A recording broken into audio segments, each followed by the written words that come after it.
Political fallout after President Trump blamed Governor Walz, not Iran, for cyber attacks affecting several water systems in our area. Ian Russell here to break it all down for us. Ian. Yeah, well, Kevin, law enforcement officials have told NBC News that the attacks on our water systems had the hallmarks of Iranian-backed hackers. Though when asked about the situation earlier today at Camp David, President Donald Trump did not blame Iran, but Minnesota and Governor Tim Walz. Across Minnesota, more than 30 water systems are recovering after a cyber attack. Minnesota IT services saying they haven't attributed the activity to a specific actor, though we're not alone.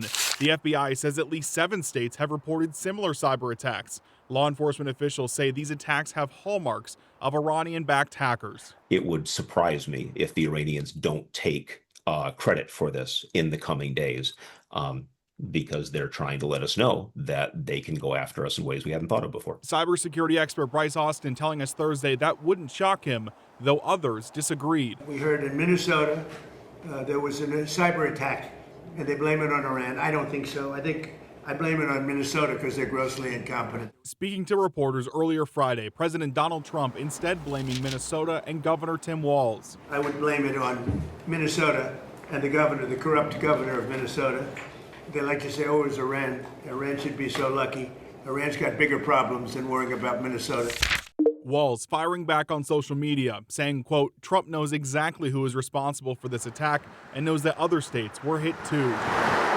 The FBI and EPA now recommending water systems remove some portions that are directly connected to the internet and changing their passwords. We've since removed our system from any public-facing internet protocols that would provide an opening or a way in, so to speak. But obviously the question now becomes, well, how do we maintain this going forward?